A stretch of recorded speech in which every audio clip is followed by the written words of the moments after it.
native some. All sports, all plays. All sports, all plays.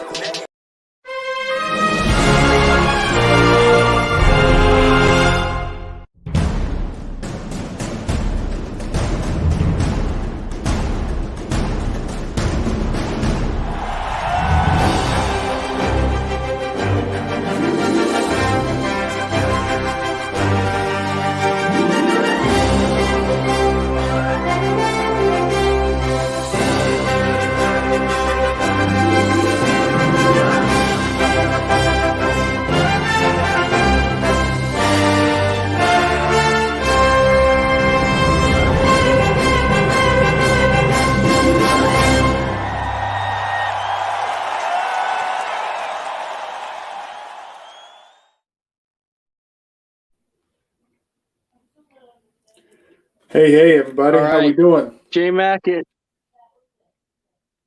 I'm doing good. How about yourself? I'm here. Hope everyone liked that new lit intro we got. That was pretty sweet, I think.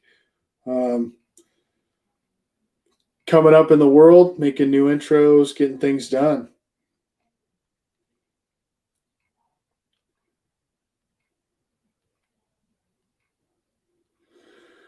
Ace is with me tonight. Might have some technical difficulties tonight, so if he does, there I am all by myself, and that's cool. So tonight we'll have some good topics for you. Nate, pull yourself on here for just a second so we can just have a conversation. Nate, of course, is always behind the scenes with us. So Nate, I could say that. What do you think of the new intro, man? By the way, it was exciting, exciting to watch. I love that new intro. Yeah, so we'll try to do some more. I'm of those back, guys. Sorry. Sorry, guys. I'm having some technical difficulties, but I'm back. All right. We were just talking about that new intro. What your thoughts are? I like it. I like the new intro. Maybe a lot of the shows will have one of those brand new intros. All right, just sharing this a couple more times, so give me just a second. But Nate, while I'm doing that, why don't you go ahead and pull up our sponsors for us? Suzanne's Paparazzi Jewelry, 24/7 shopping available. 160920 is the code. Show her some love, like she showed us, from all of us here at the ASAP Network.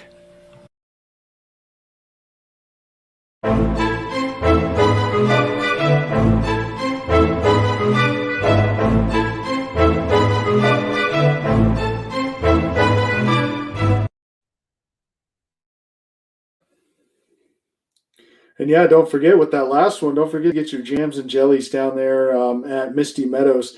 That's a pretty good place. And anyone that gets a chance to go there should definitely check that out. That is for sure. All right. CA is still having technical difficulties, so that's okay. We'll roll with the topics anyway. I know you didn't have time to study them, Nate, but really nothing too difficult tonight. We're not doing like a top 5 list or anything that I know of. And so I think we should be okay as far as being able to have you jump on the topics. So give me just a second and I'll pull those up. Just wanted to finish sharing that real quick. And jump on the topics. Dang it, sorry. Yeah. But, my share as well. All right. So the first one, Nate, just stay on for a minute just in case something happens. But the first one is we'll go thoughts on the Dolphins trading away the number 3 pick and everything they got in return for that. So whoever wants to jump on that one first is fine. But whatever you guys think. Oh yeah, absolutely.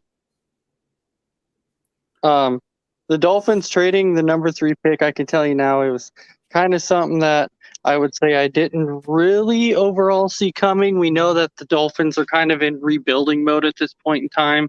I think that there's some guys at number 3 that they could get when you truly think about it. You would think that what is one thing that the Dolphins are kind of lacking right now that we didn't really see last year? They have a good receiver in Devontae Parker. So they do need a little bit of help on that offensive side, which at that point you could have got Waddle, you could have got Smith, but right now there's pretty much talks that you're gonna have Lawrence is go one, you're gonna have Fields is gonna probably go number 2, and then everybody else was talking about how will probably go number 3. But I don't foresee that. If the Dolphins were actually picking number 3, they could have went out an excellent receiver. I think Smith and Waddle there because they're Jacksonville taking a receiver. And number 2, I think, was the Jets, if I remember right. And Yes. the Jets were not going to take number 2. Yeah, and the Jets were not going to take a receiver at number 2. So, I don't know. To me, it shocked me. But then you have the 49ers who are going to jump up to number 3. And which way are the 49ers going to go? Well, to me, they might actually go offensive line. So they might go with traded up, get a receiver, but it's going to be interesting to see. Yeah, I think for sure it'll be interesting to see. But trading away the number 3 pick is one thing, but look what they got in return. That's the big thing for me is how much did you get as far as stock capital in return for that? Draft capital and that, because you're getting a number 1 pick next year and the following year, and you're still at number 6 this year because then you traded with the Eagles, so you only really went back 3 spots, and you had to give up the number 3, but then you got 3 first rounds, a 3rd round, you got a 4th round, and you get a compensatory pick. So you're talking about getting 5 picks for that.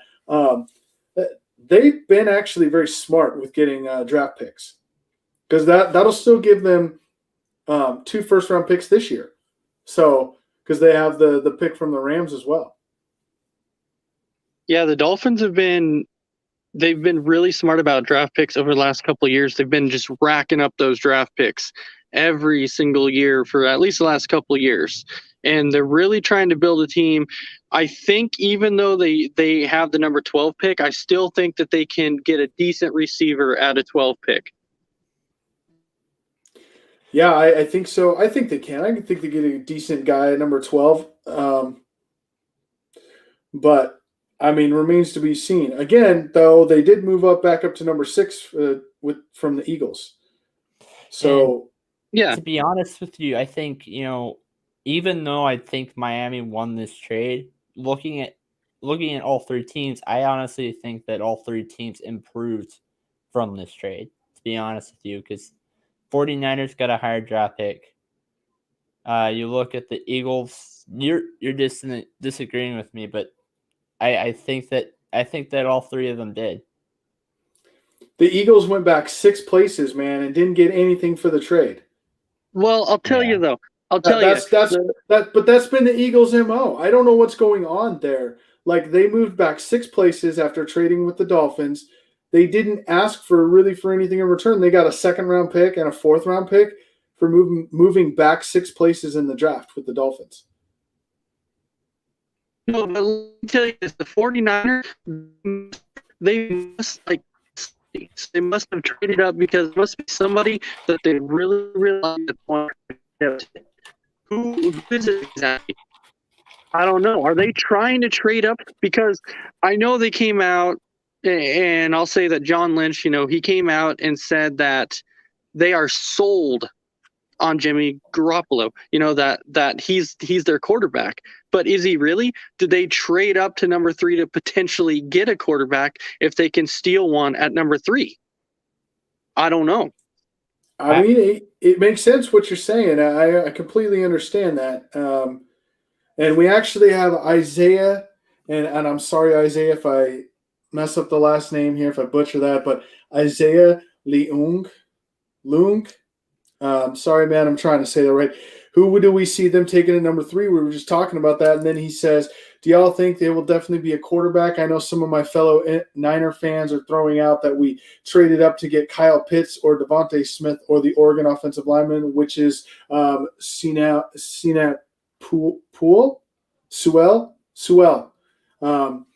Sewell, and I don't know. I don't know if he'll still be there at number 3. I don't know if the He'll Jets. be there at number 3.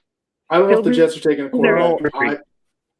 So Eagles, they actually attempted to trade up for that number 2 spot only if they can get Zach Wilson from BYU, but that didn't end up working out. So that makes me wonder if the Jets are going to get Zach Wilson.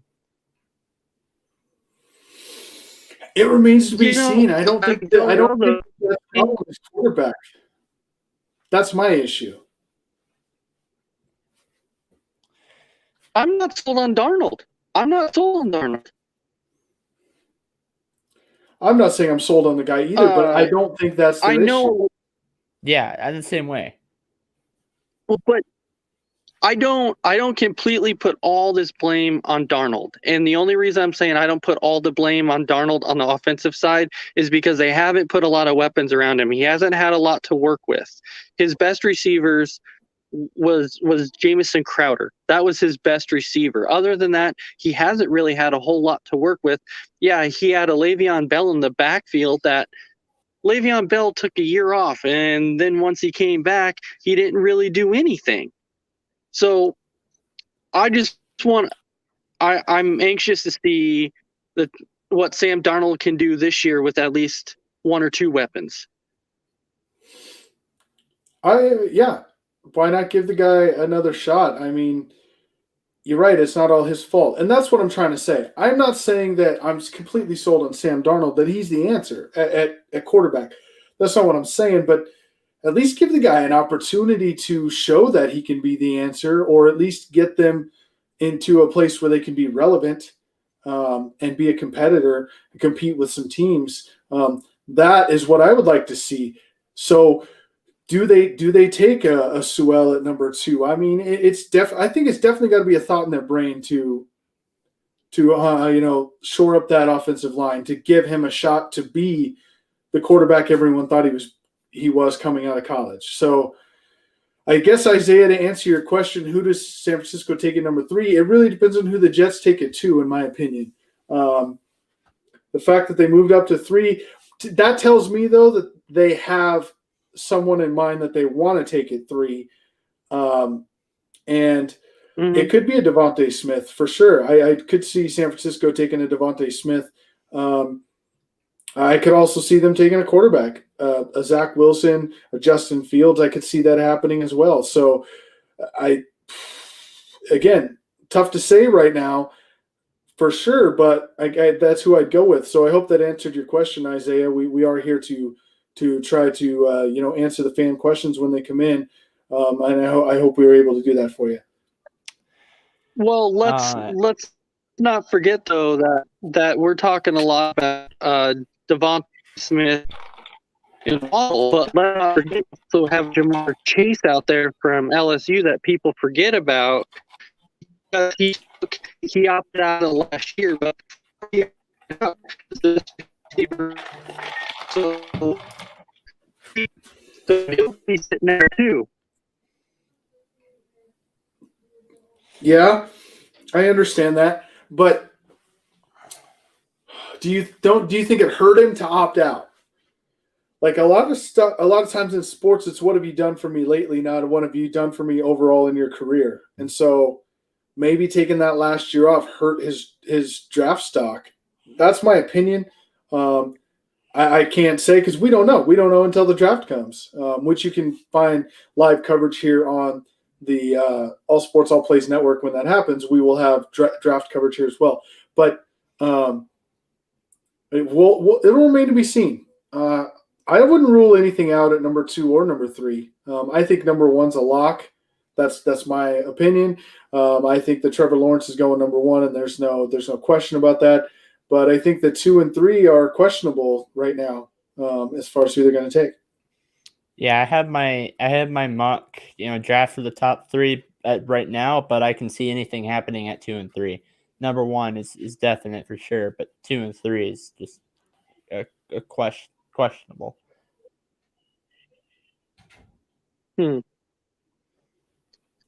Man, it makes me think if Jacksonville can really go out there and surprise a lot of people and make just the weirdest selection at number 1. I don't see it happening, but people are saying how it could be possible. But even though it's Jacksonville, I don't see it happening. I'm telling you now, I think Trevor Lawrence is basically the unanimous number 1. I don't see it going a different way.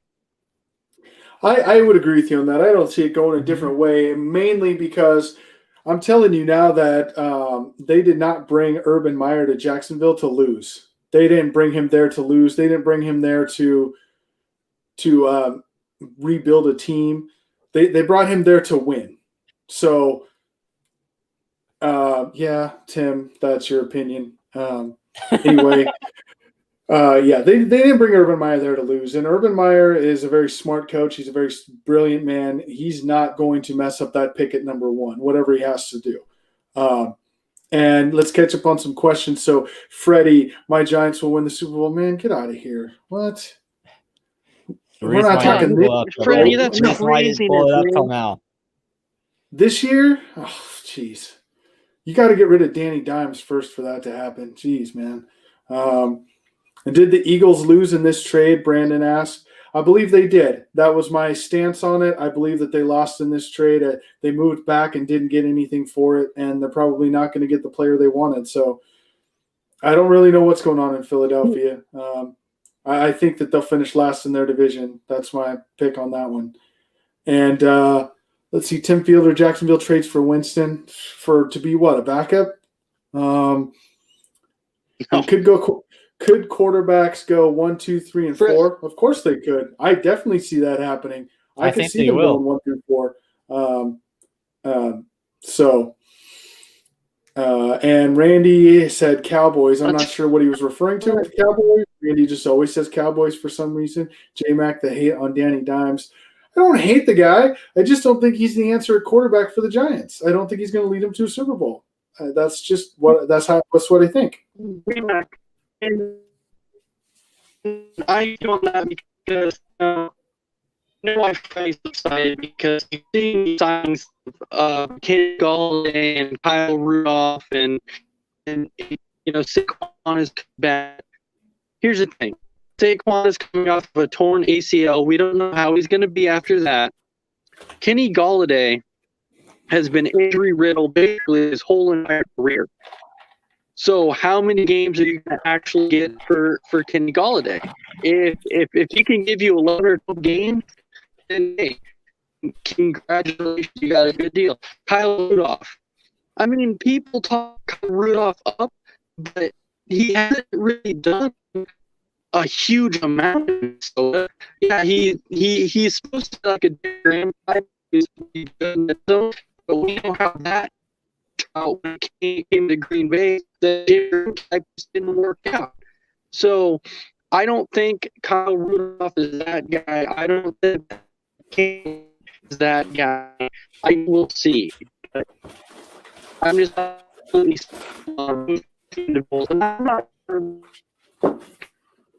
like I said, and Freddie saying, and that defense, Ace. I mean, I'm not saying the defense isn't going to be good. The defense was okay last year. The defense really is never their problem in New York. The problem is usually that the offense can't score, that they have some sort of hiccup at quarterback. I mean, you're talking about a quarterback that had a chance for an 80-yard touchdown and tripped over his own feet and fell down. That's really the guy you're saying is going to lead you to the promised land, and that's where my issue is. He's a decent quarterback. He's probably better than 10 or 12 guys starting right now. I'll give you that, but he's not the answer in New York. And so we're not going to talk about that anymore. Let's go to Randy Cox. Is Russell Wilson actually going to get traded or stay another year with the Seahawks? I've been seeing a lot of rumors lately of Wilson going to different places. I don't think Wilson's going anywhere. When Chicago, when one of the places you wanted to go was Chicago, when they offered you 3 first-round picks, they offered you Akeem Ayers and help me out. Mack, Yes, yeah. And Khalil Mack. And Khalil Mack, and you said no. That means Russell Wilson's not going anywhere. I'm sorry, because that would have been your entire franchise right there. And so he's not leaving. He's not going anywhere. So let's segue into the next segment. Number 2, our second topic tonight, we're going to switch over to baseball, which starts in, what do we got, a week left until opening day, which is going to be exciting. April 1st, rolling right around the corner. I believe it's next Thursday, so less than a week. About 4 days. Yep. So that question would be, if you could make your own pitching staff, like you got a franchise, you got the keys to it, you started from scratch, you had the chance to sign anybody you wanted. What would your starting rotation be? So Ace, I'll start with you on this one. Who you'd pick for your starting rotation? Oh man, this is tough. This one was actually really, really tough because there's a lot of pitchers out there that I would love to have in my starting rotation. But number 1, this one to me, especially number 1, was really, really tough. But I had to go with Jacob deGrom at number 1. So I chose Jacob deGrom. Are you there? Yep. I was laughing. Sorry. Jacob deGrom at number 1. My mic is cutting in and out. We got number 1. Who's number 2? Okay. Well, he picked Jacob deGrom at number 1. And Nate, what do you think? Who would you pick? So let's start with this. Who would your ace be? Who would your number one opening day starter be if you could pick anybody? Yeah, I picked my top 2, but my 3rd and 4th has been I still it's really, really, really tough. I've determined 2 though, and that's Jacob deGrom and Trevor Story. Not Trevor Story. Dodgers pitcher they just got. Bauer? Yeah, Bauer. I just feel like, with them and what Cincinnati has been, I know that Cincinnati was not great, but what he's done in the franchise, what he's done over there in that franchise has just been amazing. Now he's going over into a Dodgers pitching rotation, which already has probably I think they had the best ERA last year, and they added in a really great solid pitcher. I just think that's phenomenal. But number 3 and number 4, that's really, really, really tough for me. Yeah. So I guess if it was me, my number 1 pitcher, my ace, if you will, the opening day starter for me, man, I hate to say it because I never really liked the guy, and he's usually played on a rival or a team that I didn't care for, but Max Scherzer, I think that Scherzer would be my opening day starter. He's just been such a good such a good pitcher for so long. Marty, thanks for joining the show. We see that you're watching there. John Means from the Baltimore Orioles. I can't disrespect the fact that you're a Baltimore fan, and you got to have props for your team and getting you guys' names out there. I don't think that that's a terrible pick. Maybe not first, the opening day starter. If it was me, could he be in my rotation? Sure, I could definitely see that, but I don't know if he'd be my opening day number 1 starter. Number 2 for me, and I struggled with this because I don't want to sound like a homer, but I do think that Max Fried is very underrated as a pitcher. He gave up 1 home run last year. 1. Let's keep that in mind. All the innings he pitched, all the strikeouts he had, all the season, all the tumultuous season they had with COVID, all of that, and he gave up 1 home run. So unfortunately, it was a terrible time in the season and down the stretch. And anyway, we won't get into all that right now. but he gave up 1 home run. Like you said, 3 and 4 is hard. 3, 4, and 5, it's not easy. It's not easy to pick those guys. I would put Trevor Bauer in there somewhere. I will give you that one. I put Trevor Bauer in there. I may even pick Gallo from the Rangers.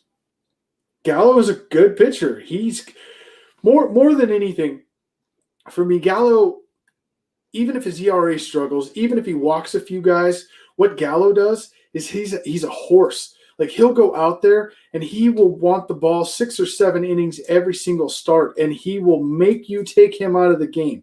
He will fight you to the end to do that. So he's what I call an innings eater. He'll go out and he will pitch, and he will pitch every game, and he'll be there. And at the end of a rotation, that is very, very important, because that saves your bullpen towards the end of the season. Or the end of a series. You got a 7-game series and you need to save your rotation. A guy like that will go out there and eat some innings for you. So, again, 3, 4, and 5 is so difficult for me. Again, Bauer's in there, but it's hard. It is so hard to pick a 5-man rotation.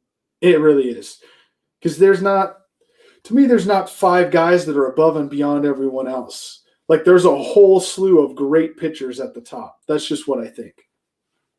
Yeah, I mean, the other guys that I had in consideration, Clayton Kershaw. You mentioned Max Scherzer earlier. I even go as far as I'll say from the Indians, Shane Bieber.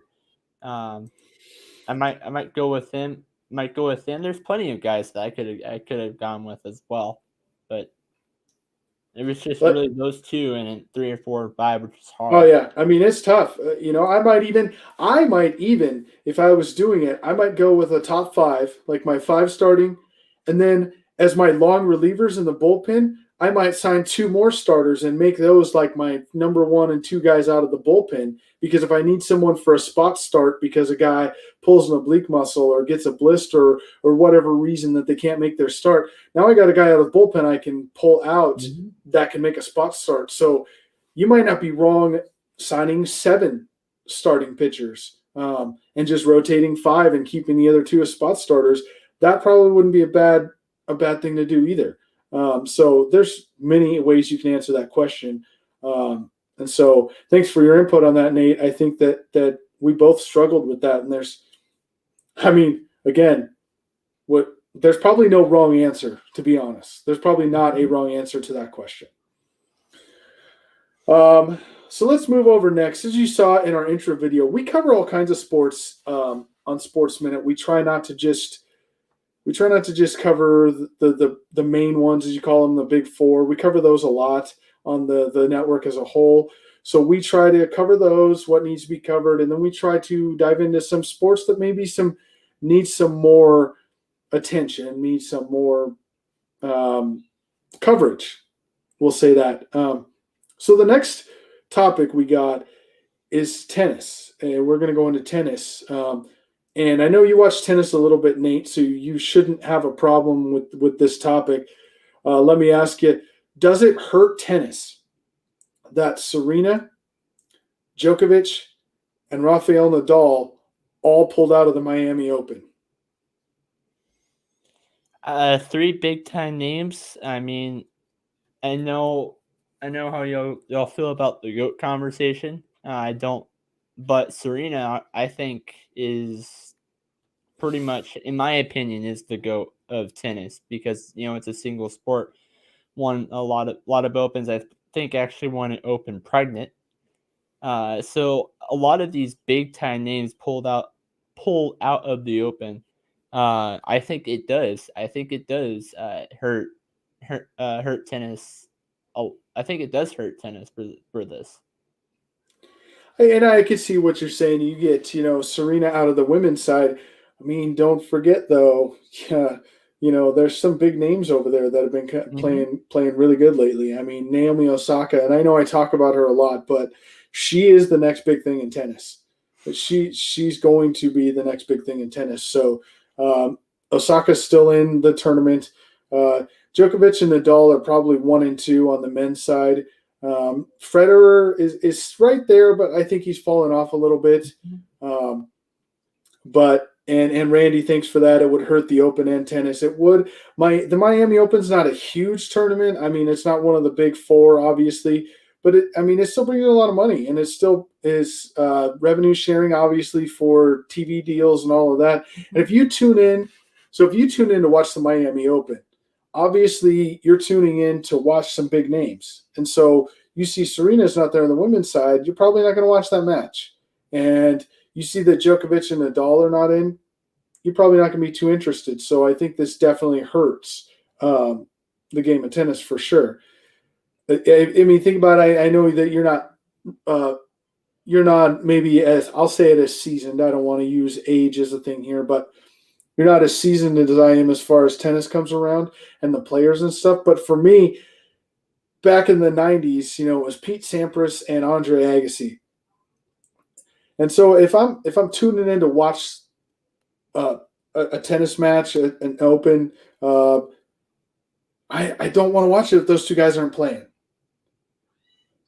I get watching the younger, the not so popular guys, but if those two weren't playing, man, it was really hard to watch just because they were the two best at the time, and you want to watch those guys compete. You want to watch the best, and that's where we are with sports. So we're trying to get some more names out there as far as the sports go, and get some different sports out to you guys. But I would encourage you to watch, even if those guys aren't, as hard as it would be. I'll still watch just for the sake of watching it, seeing who wins, who can pull it out in the end. But keep an eye on Naomi Osaka on the women's side. I'm telling you, she is everything that she's been hyped up to be, not just by me, but by everyone in the tennis world as well. So she will get to that summit. I don't know if she'll ever be on Serena's level, just because Serena came in at a time when we were kind of going out of the major names. Navratilova hadn't played in a while. Chris Evert wasn't around. Martina Hingis, Jennifer Capriati, they were all gone by the time she came in. You had Steffi Graf at the end of her career, who's probably, it's her Serena for the greatest women's tennis player of all time, by the way. It's either Steffi Graf or Serena Williams. But she came in at the end of Steffi's career, and so she took it over. She took the pinnacle. She made it to the top. She was the one up on the pedestal, and she earned every single thing she's ever done. And so it's time for someone else to step up, because Serena's getting up there in age. And she's still a competitor. She could still win any tournament, any weekend. That's no doubt. But I think that until Osaka's name gets out there, until we see something, it definitely is going to hurt tennis to not have Serena playing. Just from and I'll say that from a casual. So if you're a casual tennis watcher, you're not intense about it. You don't know exactly who's playing every weekend, who's ranked where, how the ATP works. You're not sure all that works. You're probably not going to watch if Serena Williams isn't playing. And that's just the long and the short of it. This is being a casual watcher of any sport. I'll say that. So that's our takes on that. But again, I'd encourage you to watch and watch for what other people can do. So anything else left to say on that, Nate? No, not really. All right. Next topic we got, it's kind of an interesting one. It's something we've kind of dabbled into on the our radio show that we do. And so we've kind of been talking about different sports that maybe aren't in the limelight as much as they should be. And that's what we do here on Sportsminute. We try to bring those to light and bring those to the front where everyone can see them. So take as long as you want to answer this question, and it might be more than one. It might be more than one, Nate, and that's okay. What is the most underrated sport in the world, in your opinion? This might be a little bit of a homer pick for me, because I played in this sport on the high school level. As a matter of fact, some people don't even consider this a sport. I'm going to go with marching band. There's been competitions where people people on the professional, on the high school level, go out there and they go to 80, 90 sets per show, and they all have to do it in just they all have to do it well, play their music well, march their drill well. And even then, you're competing against, if it's a super regional, you're competing against 80 to 90 other schools. And if it's a regional, it's not as bad. You compete against 25. But I think that this marching band is honestly underrated, because you have, especially the bigger the school, you have more people to do it with.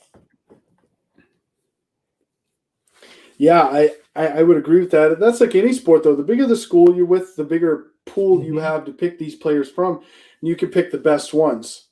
And I can definitely go with what you're saying on that. A lot of people don't consider things like marching band a sport. They wouldn't consider cheerleading, dance team, all of that a sport. And really, what's the definition of a sport? We could get into the long and short of really what that is, but let's give those guys some credit. I mean, there's a lot of time and preparation that goes into that. And so even if you don't consider it a sport, which I'm not here to debate that with you, I'm not here to tell you it's not a sport. But I would just say, like, make sure that you just appreciate an art, any sport, any art, because guys, you're not just born to come out and forgive me if I'm wrong, because I'll be the first one to admit I really know nothing about marching band, so I'm trying really hard here. But these people are not just born to come out and know how to play a trumpet. Okay, they don't come out and they don't know how to play a saxophone. They don't know how to do all of this stuff that you're required to do. Like, that takes practice. 10,000 hours. That's what they say. 10,000 hours to get anything right is what it takes. And so let's appreciate those people that, even if you don't yourself consider it a sport, which we are not biased here on the All Sports All Plays Network. So it doesn't matter how you feel about it. Don't get those guys confused with athletes. Yes, athletes work and they practice, but guys in, like you're saying, a marching band and cheerleading and anything else we could think of, other things you wouldn't consider. What do they call it? Tumbling, gymnastics, all of that. Yeah. All that stuff they practice all the time, just like athletes do. And so, man, the fact that you were in marching band and you took all that time to practice, like, thank you for bringing that to the world. Like, that's something I could not do it. I'll tell you right now, I could not. That's not something I would have the patience or the tenacity to do. So the fact that you did it, that's great. And not to mention the cold weather as well, especially if you play a woodwind instrument. That cold weather, it's really, really, really hard to play. Knowing this is coming from a clarinet player, it's just really, really, really hard to play in the cold. Yeah, I could see that, and so it's hard for everyone to play in the cold as far as sports go, and so let's not forget those people. Now, did you have any other sport you wanted to touch on that was underrated? Yeah. Actually, again, this is another. I played this as well. I'm gonna have to go with fencing. I really, when I played this when I was about 8, and I stopped when I'm right around 11. But it was I think fencing. Even coming on the Four Bros radio. Even coming on, I think it was the hockey show. What the fuck is when I said this, but I said that I was shocked that watching college fencing was was exciting. I didn't think I was going to enjoy it, but I did.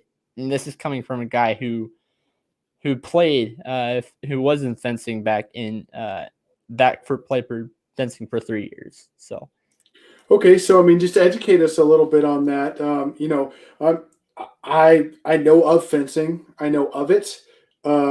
So, is it called a match? Is it called a game? What's it called as far as like a competition if you're going against another person? It's really called it's called a match because you're going against you're going against one other person, but you're not. It's not like football where you have one team against another. It's just one-on-one. So it's a match. Yeah, thanks for that. Because I like I said, I don't know the first thing about it. I watched it. I know the gist of what you do in fencing for sure. So do you score points? Excuse me. You score points. So is it points? Is it whatever else they want to call it? Some call them runs, some are called wickets, some are called other stuff. So is it points then? And you get so many, and then you win the match. Now, is it one match? Is it you got to win twice? You got to win 3 times? So back when I played, I think there was a number that you had to get up to, but I couldn't remember the number. It's been a little while since I've done it. But when I was watching on the college level, I think that number was 14. Okay, and again, is that once, or is it like you get the 14 and you move on, or do you have to do that twice or 3 times, or 14? That's done. You get okay.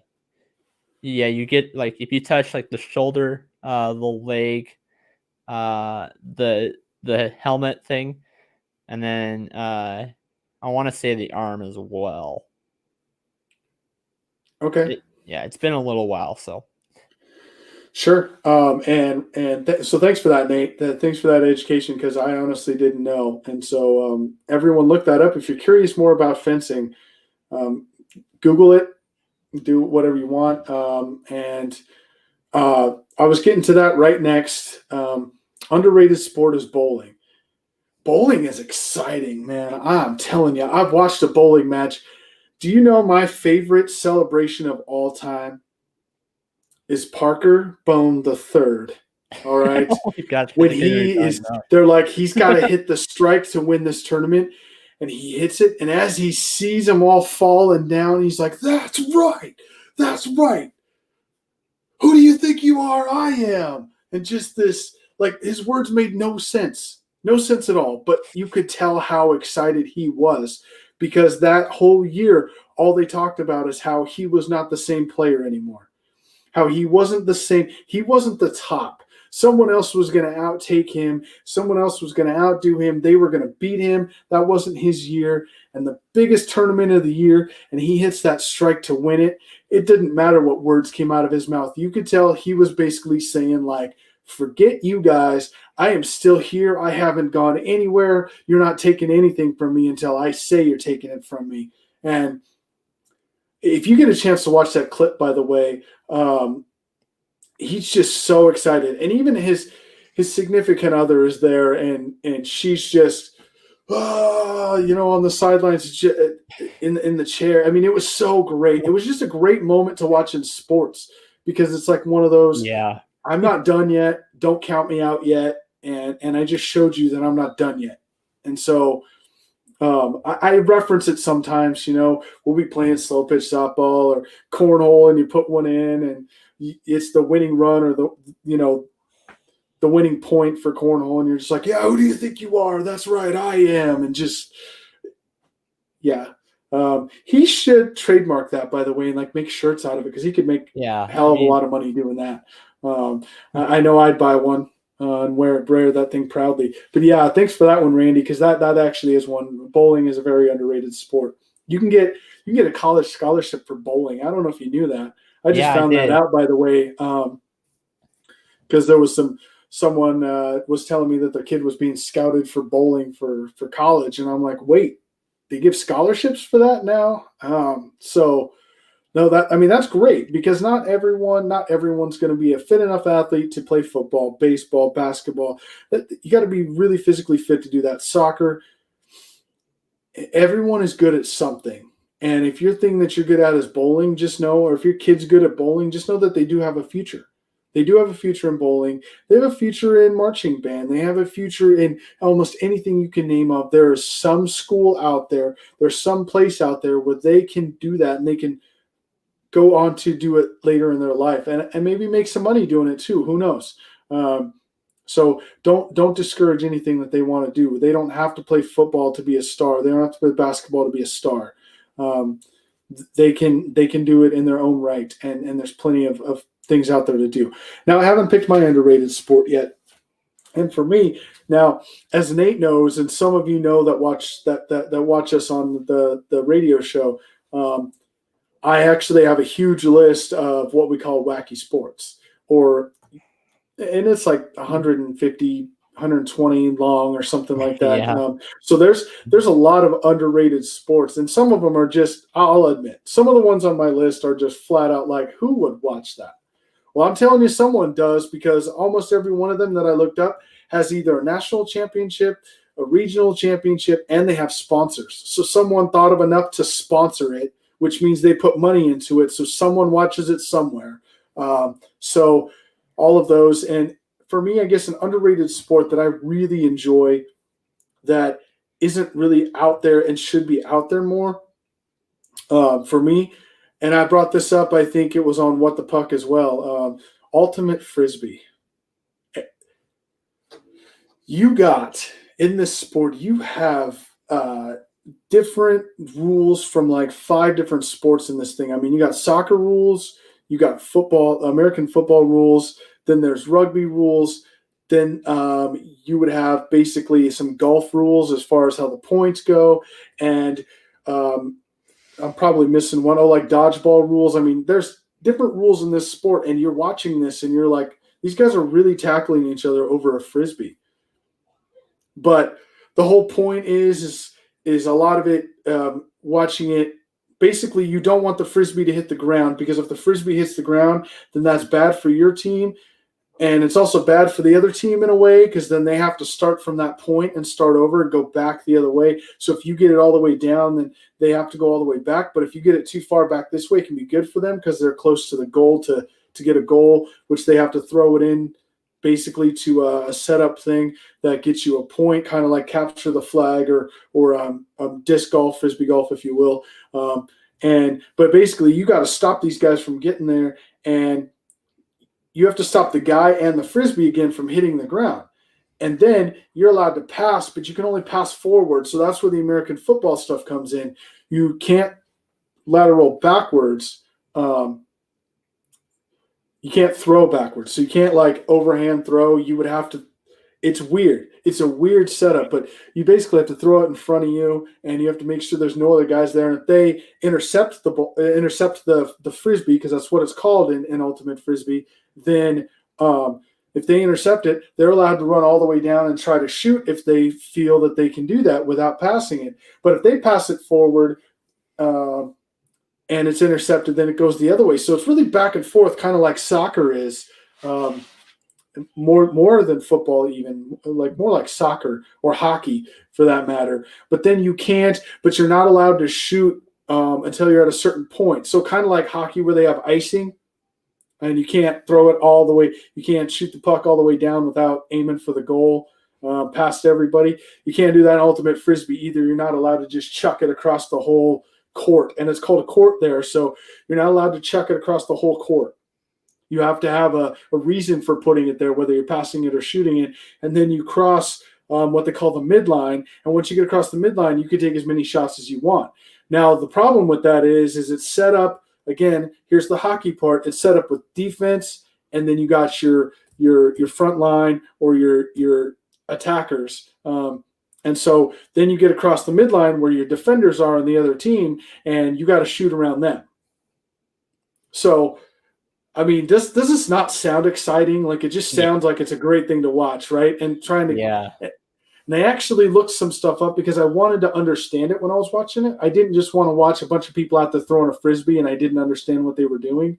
So I looked up some of the rules, and it was quite fun to watch, quite fun to research and look at all that. And Randy, I'm with you. Swimming is also very underrated.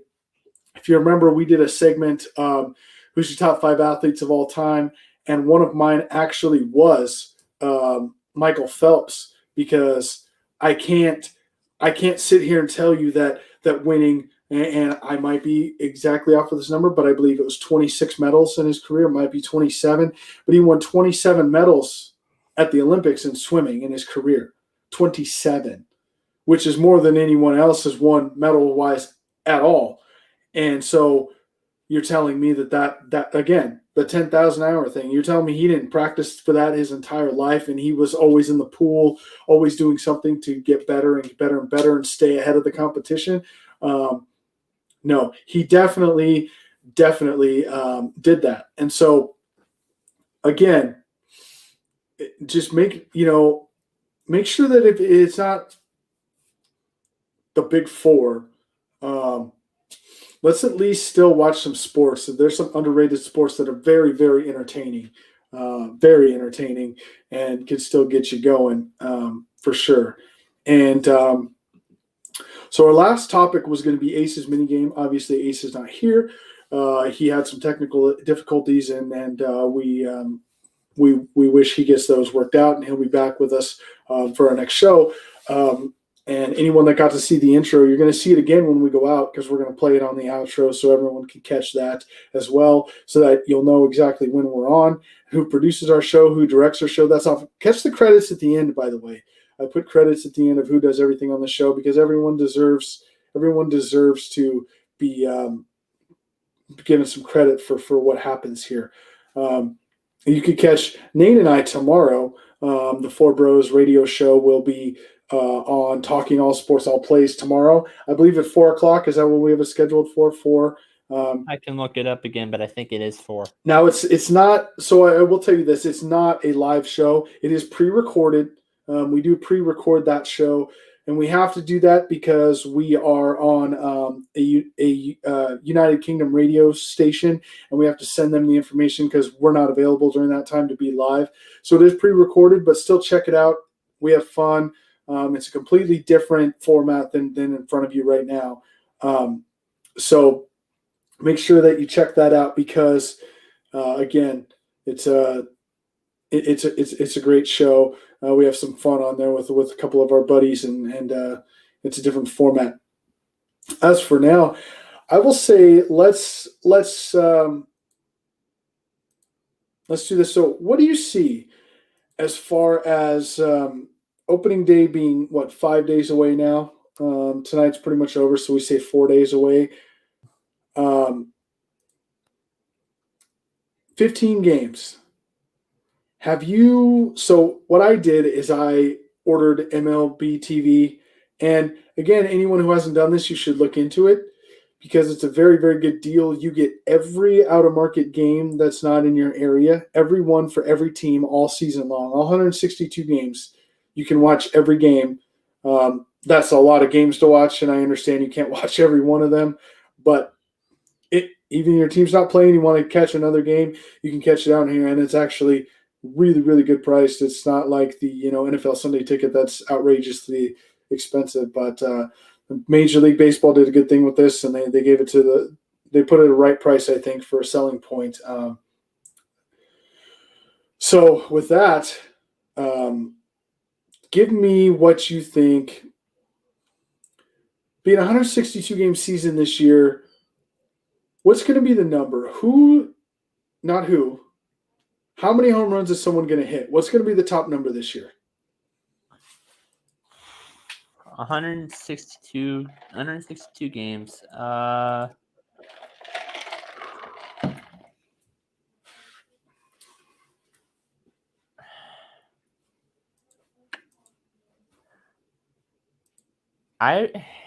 probably, I really don't see anybody scoring an average of a run per game. So maybe a little bit less than that. I might go. Well, you think that 2019 is the last time we had a full season, and the leader that year hit 54. So Yeah. So, you know, I'll go 60 maybe. 60. You can use someone hitting 60. I mean, I could see it. Everyone had a down year last year. They didn't get to show their power. So I could definitely see, you know, a guy like Tatis, guy Mike like Pete Alonso and with the Mets, Freddie Freeman, guy like that can definitely hit 60. I think it's definitely possible. So I don't think that's out the realm of possibility. I think it's going to be 58. I don't think someone will get to 60. I think it'll be 58 myself. Randy Cox says 66. We're bringing Randy up on this baseball stuff. We got to get him back on the show because he's got to get caught up with us on the baseball talk. We'll get him on before opening day. Let's make that happen. We'll get him on and we'll get him back into talking some baseball with us. We thank all you guys for being with us tonight. It's been an interesting night for sure. It's been an interesting week, I think, but we're all coming out of this thing. You know, we've been in this pandemic for the last year, and we're all starting to finally come out of this and move on with life and come back to our new normal, as we call it, and see where all of this takes us. But it should be great.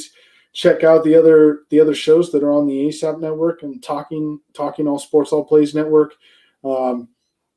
It'll be a great thing, and we got some treats coming up for you as far as later in the year. I know we're going to have some live game coverages of some different sports.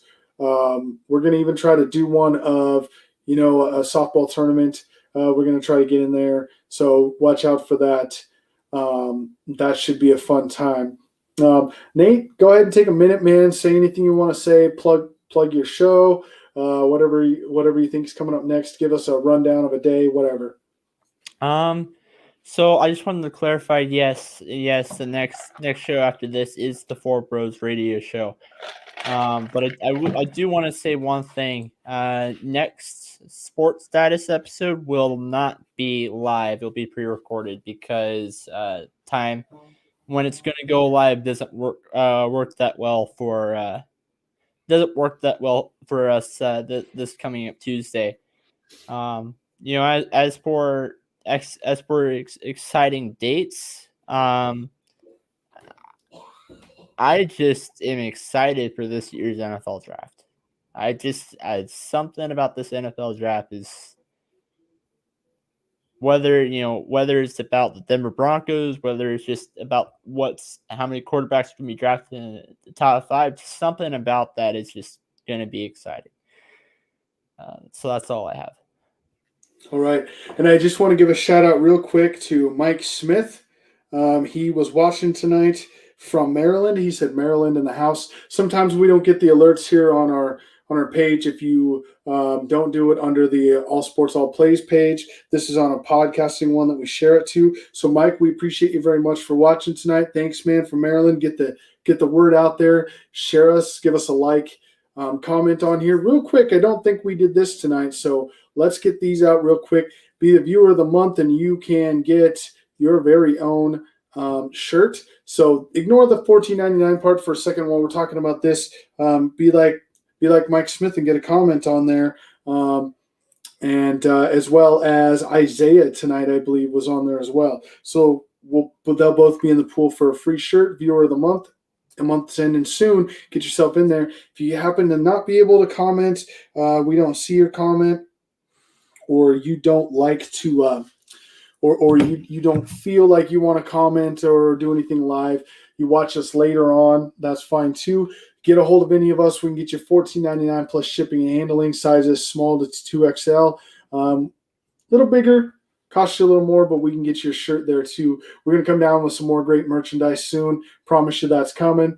Things have been put on hold a little bit lately, but we will get rocking and rolling on that, so some other merchandise. But as far as tonight goes, I thank you all for watching.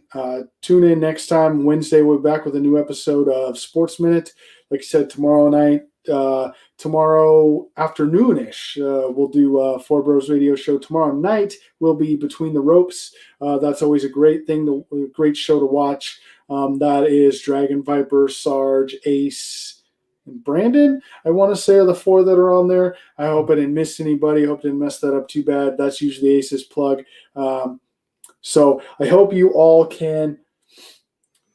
I hope that you all have a great night. I hope you guys stay safe, stay healthy, do whatever you can, but get our name out there, like our page, share our page, tell your friends, get on here, and let's roll out. Let's get our video out there, and make sure you tell them about our new intro and outro. I think it's going to be a great, we'll get some more of these on the network. Y'all have a good night.